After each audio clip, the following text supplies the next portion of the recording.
Bienvenue, chers amis, sur notre plateau face à face, qui consiste à traiter un sujet sans prendre des détours, mais en disant ce qu'il faut dire et essayer de ne rien oublier. Donc de nouveau, nous accueillons notre frère Lies. Bonjour Mustapha. Et nous allons essayer de traiter cette question qui, aujourd'hui, on parlera du pasteur, donc pasteur ou berger selon les régions. Et on voudrait savoir un petit peu la différence entre le pasteur, est-ce que c'est le chef d'orchestre des protestants ou des évangéliques ou que sais-je, mais c'est plutôt chez ces gens-là qu'on trouve ce titre. Et chez les catholiques, par exemple, on parle de curé, de moine ou d'officiant, quoi. Ils ont une espèce de stratégie aussi, l'évêque, l'archevêque, etc. Donc, chez les juifs, par exemple, c'est le rabbin en général. Mais en fait, tous ces titres ont une origine et ont été proposés à certaines époques, simplement pour se distinguer ou ne pas enlever un peu de confusion. Par exemple, dans la réforme protestante, on voit bien que tout de suite, un des initiateurs, comme par exemple Martin Luther, était lui-même prêtre, donc dans l'Église catholique, et simplement, à un certain moment, il s'est distingué en disant que certaines traditions n'avaient pas lieu d'être et qu'il fallait se distinguer et que celui qui avait la charge de l'office serait désormais appelé pasteur.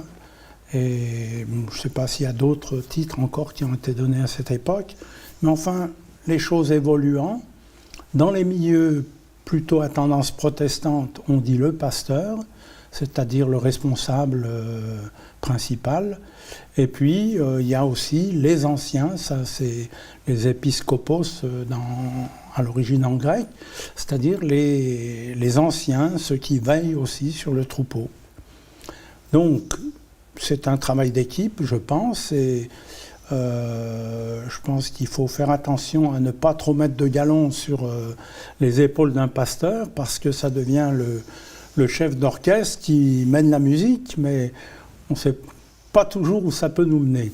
Effectivement. Suivant la personne, bien entendu. Donc, est-ce que c'est un don qu'on reçoit? Est-ce que c'est une fonction qu'on prend en charge, en quelque sorte?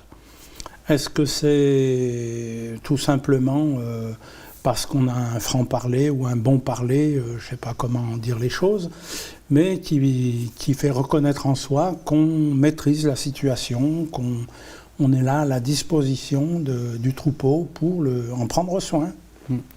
Merci Mustapha pour cette introduction assez large et variée. Bonjour à tous et à toutes ceux qui ont l'habitude de nous voir, de nous regarder.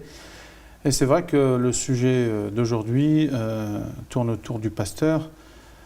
Qu'est-ce que ça veut dire pasteur? Est-ce qu'il est indispensable? Alors, une chose est sûre, c'est que Jésus avait donné cette fonction lorsqu'il était avec ses apôtres à Pierre, un certain disciple nommé Pierre. Il lui a dit « Paie mes brebis, occupe-toi de mon troupeau ». Et c'est vrai que depuis, donc il y a cette fonction, celle de s'occuper du troupeau, c'est-à-dire des enfants de Dieu. Deuxième chose, si on lit les épîtres de Paul, on va découvrir que c'est Dieu qui établit des ministères aussi dans l'Église pour le service de tous. C'est lui qui établit des ministères, notamment celui de pasteur. En gros, il s'agit beaucoup plus aussi d'un appel de la part du Seigneur. Troisième élément, c'est qu'on peut justement développer un don en soi qui est utile justement pour le service de l'Église, c'est-à-dire qu'on a en nous cet intérêt pour servir les autres, s'occuper des autres et surtout veiller sur les autres. Et c'est vrai que le pasteur n'est pas fait pour dominer, ni pour passer ses idées, mais beaucoup plus pour travailler en équipe, comme l'a dit Mustapha, mais aussi comme l'a dit Paul à Timothée quand il l'avait envoyé à Éphèse, instaurer l'ordre dans cette église qui était désordonnée parce qu'il y avait des faux docteurs qui semaient des troubles doctrinaux. Et Timothée est allé justement pour établir des anciens qui veilleront sur la doctrine, mais aussi le pasteur qui prendra certaines fonctions. C'est vrai que ce qui est intéressant, c'est que le pasteur va guider aussi l'assemblée dans sa marche dans la foi. C'est-à-dire, il n'est pas le représentant, donc le salut ne passe pas par le pasteur, l'Église n'administre pas le salut non plus, mais beaucoup plus pour instaurer un ordre et justement avoir ou donner un enseignement en conformité avec la parole de Dieu. Je pense qu'une chose tout de suite qu'on remarque, c'est que bon, il y a des églises qui sont déjà bien structurées, qui ont une certaine longévité de vie, etc. Donc là, je crois que c'est pas trop difficile de nommer un pasteur. Il faut qu'il corresponde un petit peu aux besoins de la communauté qui est déjà établie, etc. Oui. Mais dans le sens où c'est un travail un peu pionnier, c'est-à-dire que une région, par exemple, où il y a très peu de chrétiens, et puis bon, ça commence à se faire, et à un moment donné, certainement, qu'on doit chercher qui est apte à bien gérer les choses qui se font dans ce groupe, quoi. Ouais, et c'est effectivement, comme je disais, que par rapport à la question du don, et que Dieu suscite aussi dans la personne, c'est vrai qu'il y en a certains qui peut-être n'ont pas ce don, mais qui s'imposent. Et je ne pense pas que c'est l'objectif justement du Seigneur de voir des gens s'imposer dans son plan. Mais si vraiment un pasteur est désigné, c'est vraiment, il faut qu'il réponde à des besoins. Lui-même qu'il se rende compte qu'il est utile dans le poste qu'il occupe, mais que l'Assemblée puisse se rendre compte des bienfaits qu'elle reçoit de sa part. Parce que l'objectif, c'est que l'Assemblée soit nourrie par justement ces projets portés par ce pasteur en commun avec les anciens de l'Église. Et c'est vrai que parfois dans notre territoire, nord-africain, l'Église est jeune et on a rarement vu aussi une transmission des rôles entre l'ancien pasteur qui part à la retraite et le nouveau pasteur qui vient de l'Église. Et c'est vrai que c'est ce qu'on souhaite. On souhaite qu'il y ait vraiment un renouvellement, qu'il y ait vraiment une nouvelle dynamique et que ça ne soit pas un poste éternel du début jusqu'à la fin. Voilà, justement ce point, il est assez intéressant parce que certains disent, mais est-ce qu'un pasteur doit être jusqu'à sa mort responsable de la communauté ? Moi je pense que c'est très simple à constater, et à partir du moment où des pasteurs sont limités par leur âge, et par exemple personnellement je le ressens ça, après un certain temps, on n'a plus le même appétit à gérer les choses, etc. et tout, et on perd de l'efficacité en quelque sorte. Oui, effectivement. Après, il y a des églises qui vivent sans pasteur. Oui. Où les anciens, ils sont tellement solides sur le plan doctrinal, mais aussi disposés ou disponibles sur le plan du calendrier d'activité, parce qu'il ne suffit pas juste d'être ancien une fois par mois, mais il faut être aussi là pour encadrer justement répondre aux besoins des ministères des enfants, des jeunes, des groupes de femmes et autres, ou études bibliques. Mais c'est vrai que ce n'est pas indispensable. Si une assemblée arrive à maintenir ce cap-là, elle peut garder le cap aussi longtemps que possible, dans la mesure où ça répond à leurs besoins.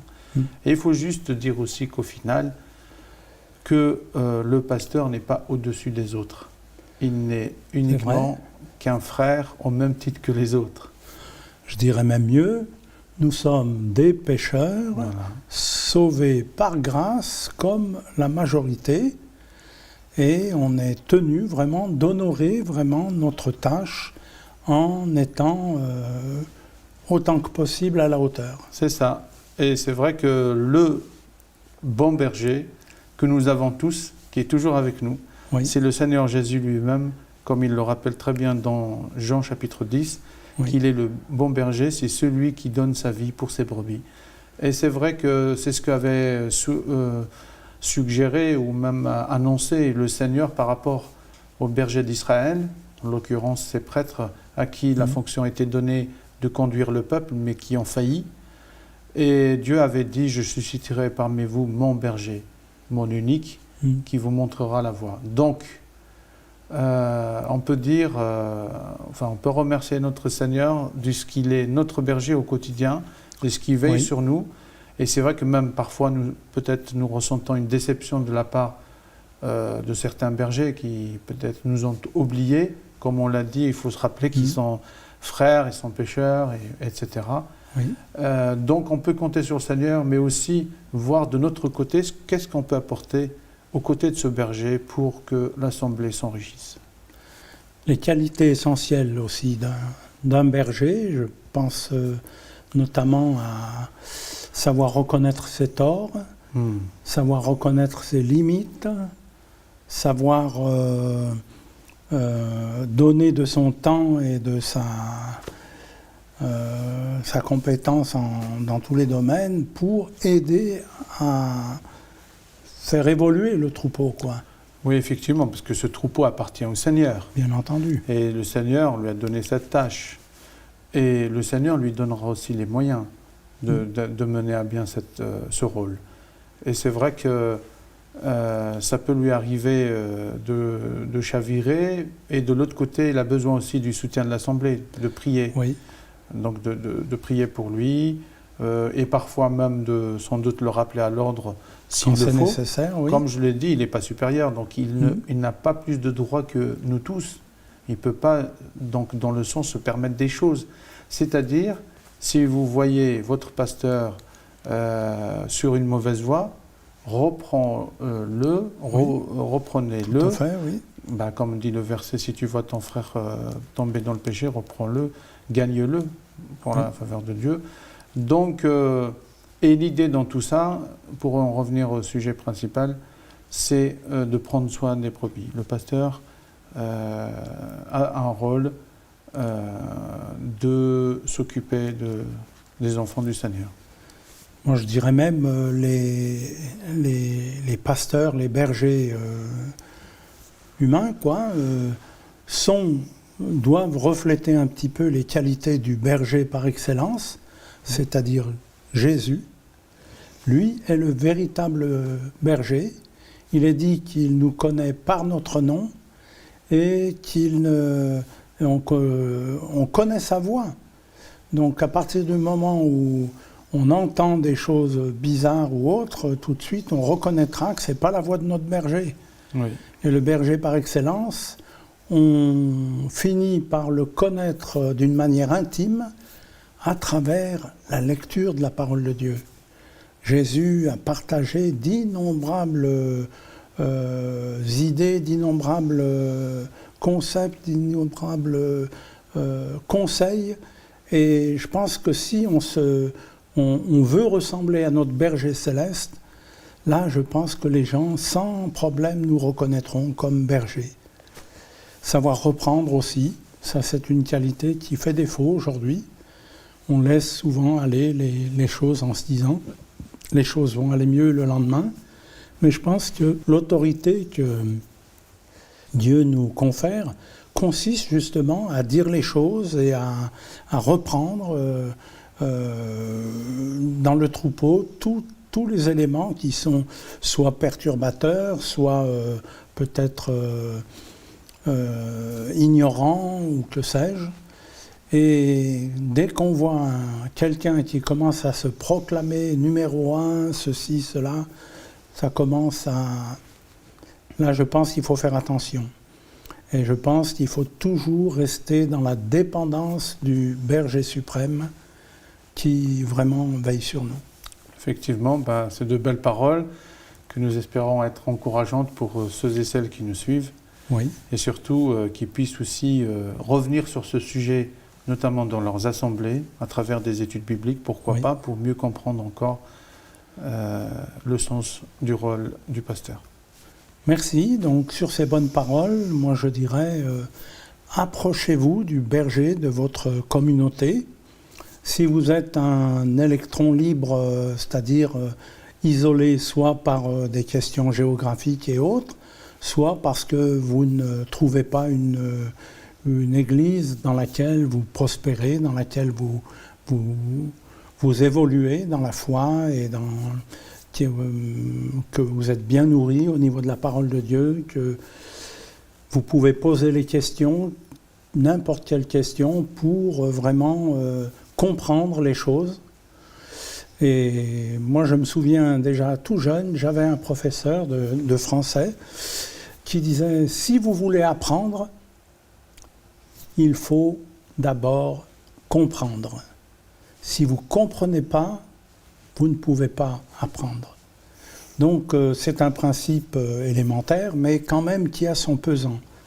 Donc cherchons à nous approcher du berger, de la communauté, et à faire route avec lui.